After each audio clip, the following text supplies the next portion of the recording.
Welcome to the Unlocking Victorian Justice podcast series about the 30th anniversary of the Royal Commission into Aboriginal Deaths in Custody. We hope that VALS Justice Yarns will help you learn about the Royal Commission and the urgent work that we must do to end Aboriginal deaths in custody. Please follow our social media, which is linked in the description underneath this recording. And if you'd like to support the work that VALS does, please donate at vals.org.au/donate. That's vals.org.au/DONATE. I acknowledge and respect the Wurundjeri people as the traditional custodians of the land that the VALS Preston office is located on and where I'm recording this podcast from today.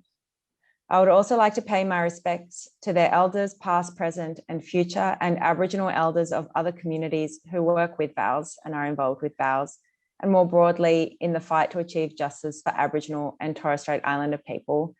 I also particularly want to acknowledge the staunch advocacy of the families who have lost loved ones in custody, which is the focus of this podcast today. Wherever you're listening to this in Australia, you are on unceded land. Sovereignty has never been ceded. This always was and always will be Aboriginal land. Just a warning for listeners, we will be discussing Aboriginal deaths in custody and some of the detail may be distressing. And we encourage Victorian Mob to call VAR's Yarning Safe and Strong hotline on 1800 959 563 if you would like to speak with someone. And Aboriginal and Torres Strait Islander people should be aware that this podcast may include the names of deceased persons. I'm here today with Anyupa Butcher, who is a Warlpiri and Lurija woman from Yuendumu and Papunya based in Munbundwa, Alice Springs in the Northern Territory. Welcome, Anyupa. Thanks for having me. So Anyupa, you are a family member of someone who has tragically passed in police custody, and you have very generously agreed to share your story and your family story, your community story today. And we want to honour that, and we really do acknowledge the staunch advocacy of your family and others, and also the toll that must take on all of you. Anyupa, did you want to speak a bit to your story and your family story? So in November 2019, Kumande Walker was shot in Yuendumu in his home, and I was in town at the time, and I received a phone call from an elder at Yuendumu with the distressing news. In Central Australia, we have a complex kinship system where we're pretty much all connected through that. So with Kumande Walker, he's connected to my Lurija families from Papunya and also Warlpiri families where there's 4 families involved and each with their own representative. So for the Brown families who he's particularly closest to was their representative is Samara Fernandez Brown, who does a lot of advocating for Kumande Walker. And the moment that I got the phone call, I was brought in to support these different family groups and across these 2 different language groups on both sides, working closely with 4 different families, which has been really a big part of my life now, as it has with everybody else from my communities. The last time person was shot in our communities was the Coniston massacre, which was the last sanctioned massacre in Australia. So a lot of the people still have relived trauma of that, which was also a huge compounding factor when dealing with this trauma that we've been faced with. So like I said, through kinship, I call him nephew. And that's mostly through my Lurija side from Papunya. And it's been really hard. It's been a very hard process. But through that, it's been amazing seeing the families lead the way, seeing the elders lead the way, and even young people. It's been incredible seeing the young generation step up and take responsibility and completely use the power of social media and use the power of these sort of new ways of communicating to advocate for their communities, which is completely different to what previous generations they didn't have access to this through their advocacy on issues that affected our communities. Since that incident took place, we've been fighting every single day. This is something that has definitely taken it's a huge part of our lives. And it's also brought together not just our communities and made it stronger, but also other tribes in Central Australia who have offered their support and have been part of this journey as well. It's been really beautiful to see surrounding tribes and nations completely support Warlpiri and Luritja throughout this journey and across Australia as well. And I guess, you know, what you're talking about here, the ripple effect that the passing of one person has, not only in their direct community, but communities surrounding that community and across Australia. And Anyupa, you've talked about the role of the younger generation in advocacy around getting justice for the people who are passed and for their families, and the role of social media, giving that platform to reach an audience that might otherwise have not been accessible. But you have also taken on a new role at NATSLs. So your advocacy is across multiple platforms in multiple ways. And I just was hoping you might be able to speak to that a little bit too. Yeah, definitely seeing the younger generation step up has been really powerful. And so I'm the Stop Black Deaths in Custody campaigner for NATSLs, and I job share with a woman called Rosemary Rowe, and she's absolutely incredible. Our role pretty much is to support the campaign, which is made by the families.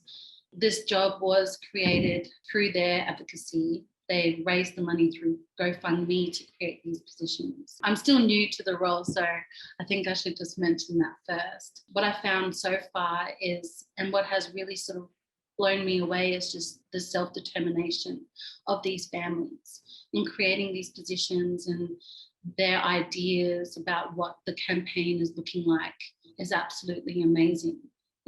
They're determined to meet with the Prime Minister, and they've come up with letters directed to him, demands that they believe would be solutions to fixing this horrible problem, in hopes that this will never happen again. And they've experienced the pain and trauma of their loved one passing away in custody. And through that lived experience, they have the deep understanding of what it's like to lose someone in such horrific circumstances. But they've united and they've come together. And seeing that happen, even I went to Melbourne recently for the launch of the Dudjua Foundation, which is a foundation that strategically supports the families of loved ones who passed away in custody.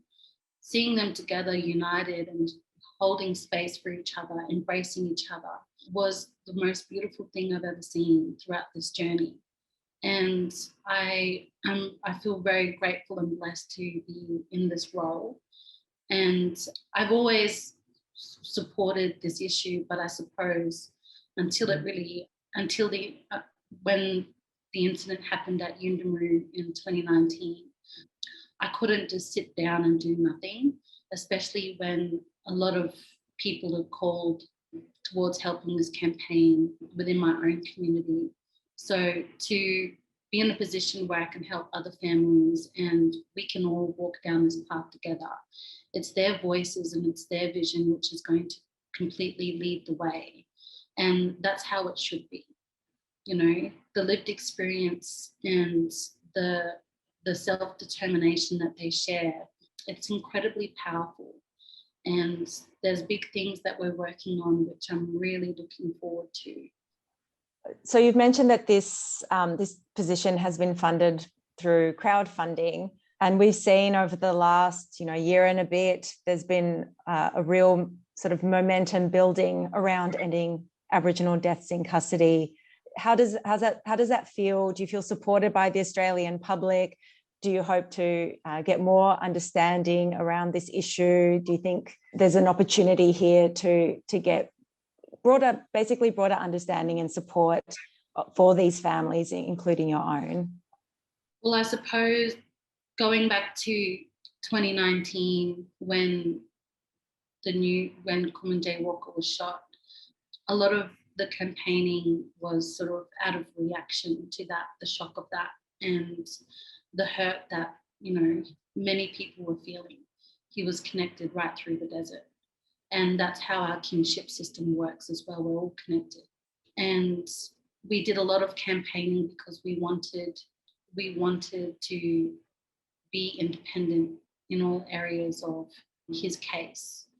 And like I mentioned before, young people coming together and advocating for the campaign coming out of Yuendamu, there was so much support nationally and internationally. And it was incredibly beautiful when we would see on social media people marching the streets in support of Yuendamu, or writing the hashtags I stand with Yuendamu whenever they wrote in support on Twitter or through various platforms. It brought a sense of comfort when we were all sort of in distress. And I think Australia is slowly waking up to this issue, and I do believe the incident which happened in America with George Floyd sparked a lot of awareness within our own country on Aboriginal deaths in custody. But that shouldn't need to happen for people to be aware on this issue. I feel like one thing that I personally believe in is that First Nations people do carry a lot in terms of the load with stopping Black deaths in custody and other issues that we face on an everyday basis. And Australians do need to walk with us in this journey and help carry that load. We are Australians as we are First Nations people. Kumanjayi Walker was an Australian citizen, and he got shot in his home by a police officer. And if this happened anywhere else, I'm sure, there would be outrage, but because this happened in a remote community, sometimes it feels like there's a disconnect when it's between sort of metropolitan areas, regional areas, and remote areas. And I really hope that Australian people can be part of this journey, and we invite them to walk with us on this journey. And I think it's only fair that they help take the load from this issue. It's something that's really hard to sort of carry on an everyday basis. And especially while we do have needs of meeting the needs of our children, of our family and communities as well on top of that. And there are incredible allies and there are incredible people out there who do support. But in terms of, I do believe that this campaign, which the families are designing, will definitely raise more awareness. And this is probably a strategy as part of that campaign, is to continue the fight for justice in hopes that all Australian people can walk behind the families. They're the ones that are leading the way. As a non-Aboriginal person living in Australia and benefiting from the colonial history of Australia, I think that we certainly do have a responsibility to, first of all, give Aboriginal people a platform, to be guided by them, to follow their lead rather than try to speak on behalf of them or develop policies or suggest reform sort of in a vacuum. And I know there'll be people listening today who will want to support, and they might just not really know how. I know you've kind of mentioned already that the families want to meet with with the Prime Minister, and perhaps some support can come in advocating for that. But if you're maybe able to provide some ideas about how non-Aboriginal Australians or people residing here can support your fight for justice and everyone else's fight for justice. The power of social media is amazing.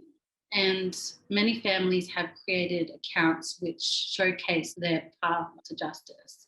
And even following them on social media and sharing their content and supporting sort of their online spaces is really important.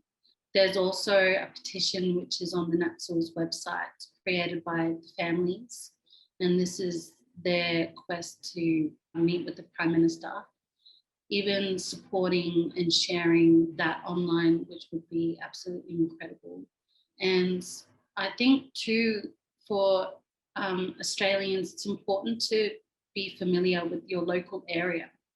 Our cultures and tribes are so different across, this land, and where you're based. Like, for instance, I'm based in Mumbai, Alice Springs. I respect the traditional owners here, and I try my best to get some understanding of, what their issues are in the community. So, wherever you're based, like, take the time to understand if there's a family that's been affected in your local area, if you can show up. So when there are protests that are happening, which the families are part of, they will share this on their social media. They will share this, through their platforms. Having that information and showing up in person in solidarity is really important. And this is also a great way to sit down and listen to what First Nations people have to say, to listen to what the families have to say. And hearing it firsthand in this setting, I think, is the best way to learn as well. What was beautiful, even with the Dudjua launch, was the way that how music sort of curated and elevated the voice of families. There were performances from Archie Roach, from Barker, from Ziggy Ramo. It reminded me of just how versatile storytelling is. And it was really beautiful to just hear similar themes through song, where it's about emotional resilience, where it's about standing strong and united. That was just something that really sort of made me feel really deeply. The families do a lot of campaigning on their social media, and they are really pushing to meet with the Prime Minister. And I think that's a huge way that the Australian public can support. This is what the families have requested. They do want to sit down with the Prime Minister. This is all their ideas. This is all coming from them. And the best way we can support in stopping Black deaths in custody is by supporting the families, by supporting those who are most affected. And because they know what sort of needs to happen because of their lived experience. And like I mentioned before, they don't want this happening again. They do not want other First Nations people, having to go through this. And I think having that level of understanding too, where all Australians should be part of that. No one should have to pass away under these circumstances. So definitely get familiar with your local area and with families within your local area who've been affected by this, and how you can best support them, I believe, is a really good way in getting involved. We've talked a bit about the families wanting to meet with the Prime Minister, and a few months ago now, the Prime Minister chose not to meet with the families. And I know that was very disappointing for many people. Do you feel like governments at the federal and state and territory levels, do they listen and respect communities when they're putting forward their concerns, their recommendations on improving the systems that lead to these sorts of tragedies? Well, this is the challenge we have ahead of us. And this is why I'm really advocating for the Australian public to support us, because we do need the support of everybody. The families have requested to meet with the Prime Minister. Like you mentioned, that was denied previously, but we're still pushing forward. There will be some videos that will be released soon, which will show the families calling for the Prime Minister, and if people could please share that, that would be incredible. You know, in the last month, there have been 5 people that have passed away in custody, and that's absolutely horrifying. And I struggle to find the words. I struggle to even explain how that makes me feel. It's really horrific, and it's not okay. And I do believe that this is an Australian issue. It's not just a Black issue. This is an Australian issue. We are Australian citizens as we are First Nations people. And we're forced to unite and come together and campaign on this issue. The families and many other people do not want this happening again. And the best way to move forward is by supporting the families. They've done so much already to advocate on this. And it can be a really hard, emotional and draining part. And the support of everyday Australians, I do believe it's needed.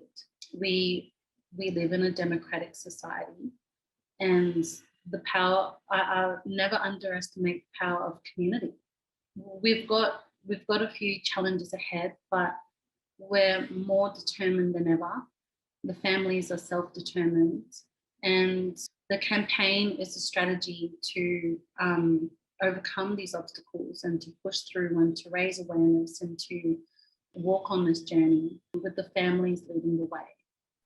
And we're recording this podcast in light of the fact that it's the 30-year anniversary of the Royal Commission into Aboriginal Deaths in Custody report being handed down. And just today, The Guardian updated its database where it's tracking the number of people who have passed since that report was handed down. And they've estimated at least 474 people have died. That's a deeply shocking number, especially in light of the fact that a lot of those recommendations simply haven't been implemented 3 decades after they were put forward. From the perspective of someone who has now lost a family member in custody, what do you have to say to the public and to the governments for the inertia we're seeing in this space? That this should be a priority, to really focus on the Royal Commission and to implement all of its recommendations.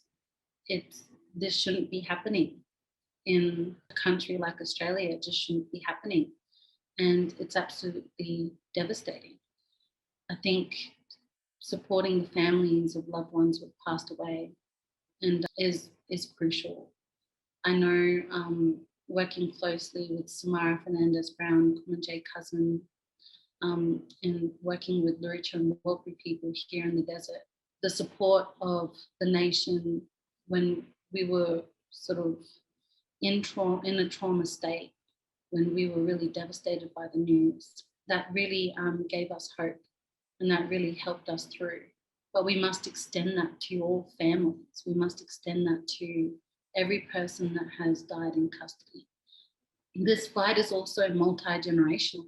I'm a mother and I have a daughter, and the reason why I choose to do this work as well is because I don't want her to be put in a position where she has to fight for human rights.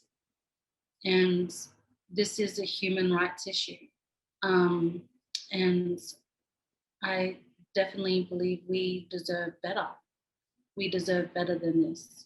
And no one should pass away under those circumstances.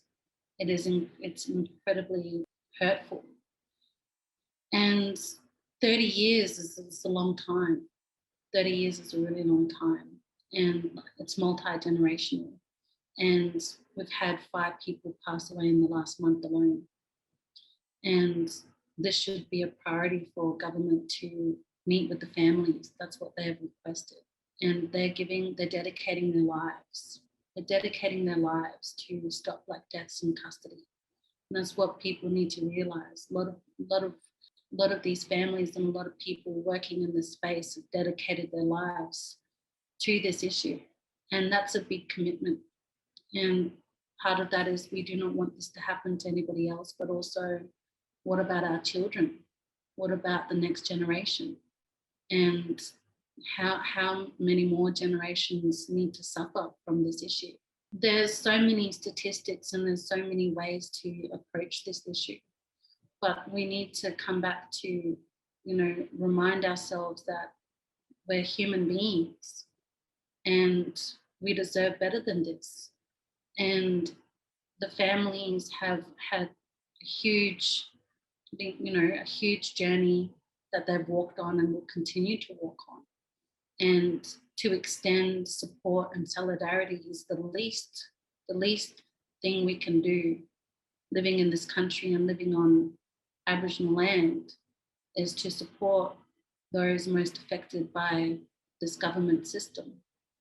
And that's why I urge people to follow this campaign, which is designed by the families, created by the families. They've dedicated their lives to this issue. The least thing that people can do is to follow them on social media, to sign the petition, to urge the Prime Minister to meet with them, to listen and to support everything that the families say, because it's all comes from a place of love. The love that they have for their family member and the love that they have for this country. They do want this Australia to be a better place. And there's a lot of complex emotions involved when, walking on this path and processing trauma, but they've united together in solidarity, and everything is self-determined. And I think that is absolutely incredible. And I do believe that, it speaks to itself how much the families are willing to give in order to just create change. I mean, they're such powerful words that you've just spoken. And it's really striking to me when you're talking about families dedicating their lives to make sure that no other family has to go through this. And some of the things we're talking about today, the asks aren't big asks at all. It's actually relatively easy to support the families. I mean, obviously everyone's in a different position in terms of how much support they can provide, whether it's donations, whether it's coming to a rally, whether it's signing a petition. But there's definitely actions that everyone can take to support the families. And I think there's a real responsibility for all of us to walk with the families and with Aboriginal and Torres Strait Islander people to make this country a just and fair place for everyone, not just for certain sections of our community, because we are all one community ultimately. And I guess there's just one last question I'd like to ask you. Other than these these next steps around, for example, meeting with the Prime Minister, what are those bigger systemic changes you would like to see? What are the sorts of reforms that we need to prevent this pain and to prevent the loss of any other Aboriginal and Torres Strait Islander people in custody? That's a really important question.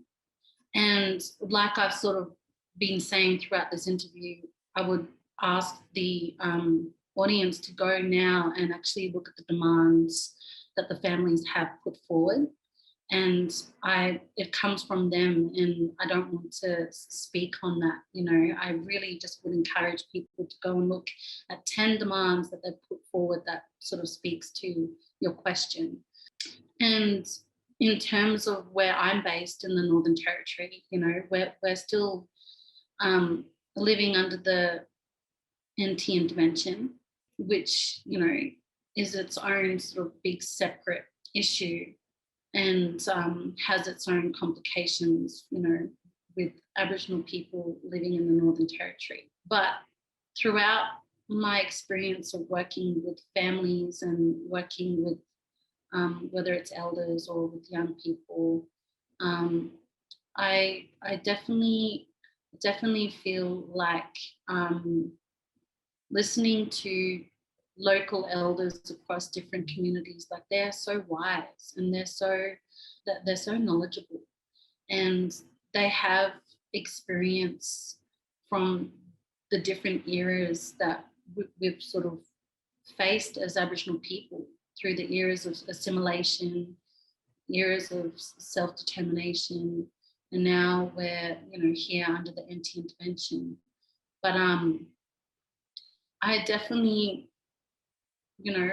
would want to hear their voice be more active in government in terms of making decisions that affect their local communities. Self-governance in remote communities, I believe, is really, really important. And that's something that we're still working on here in the Northern Territory. And there are so many incredible people who are continuing to speak up and to advocate for the issues that we face here in the Northern Territory.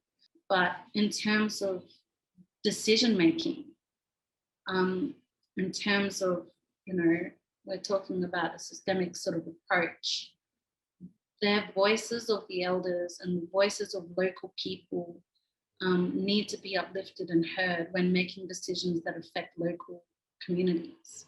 And that's something that I've always sort of stood by and I do really believe in. And this is a really challenging thing to navigate through when campaigning or advocating for changes to be implemented to protect lives or to protect, to stop Black deaths from happening. Like I said, never underestimate the power of community. Standing together, united on issues is one way that we can create change, and that was a big reason how Aboriginal people got the vote. And we have made changes in the past was through, standing in a united front. And I suppose the mission at the moment is to get the families to meet with the Prime Minister. They've come up with they've come up with the ideas and the solutions to this issue. They've done the work. They have taken the time to strategize and to come up with 10 demands that they want to put forward. So, and this is through their lived experience. This is what they can see needs to happen. So in terms of that, definitely support the families in meeting with the Prime Minister to demand these 10 points that they've created together in hopes to make change. And that's one thing we can do moving forward, is to support that journey, which is really, really important. We'll share those resources with this, with this recording as well, so everyone will be able to inform themselves about that work that's already been done and the proposed next steps. And I think your words are so powerful, and it really, for me, it's been really moving, and I'm sure it is for lots of other people who will be listening to you today or whenever they listen to this podcast. The fact that you and your family and your community has done the work, and you're asking us to just come along on this journey with you and to support you through healing for the trauma and the pain your family has gone through. And I'm incredibly sorry for your loss. Was there anything else you wanted to let the audience know today? Oh yeah, it would be also great to follow and support the Dudgewa Foundation, which is founded by April Day, the daughter of Auntie Tanya Day. And it's a landmark foundation which strategically supports families affected by Black deaths in custody. April is a powerhouse. She's absolutely phenomenal. And to follow her journey has been wonderful, because she's very inspiring. She's an absolute incredible human being. But that foundation is set up by April, and the board is made of a few family representatives, which are all part of the foundation. So to follow them on social media and to donate to Dudgewa Foundation is another incredible way to support families affected by Black deaths in custody. Thank you again for meeting with us today and taking the time. I think it's very educative for myself and for others. And I look forward to continuing to walk with you and your family and other people whose family have died in custody to get those changes, to achieve those reforms, so these sorts of tragedies just don't happen in the future and no other families have to go through this pain and trauma. There's a real sense of hope. There's a real uplifting energy in a way because of the self-determination and because of how united the families have become. Yeah, and I mean, I feel hopeful listening to you because I feel like, how can people listen to you and not be spurred to action? Dear listener, if you're still with us, thank you for listening. Please check out our other podcasts in the Royal Commission anniversary series, VALS Justice Yarns. And a reminder to follow us on social media and donate to VALS if you want to support our work. The links are below in the description. And of course, wherever you're listening to this podcast from, across this land, sovereignty was never ceded. This always was and always will be Aboriginal land.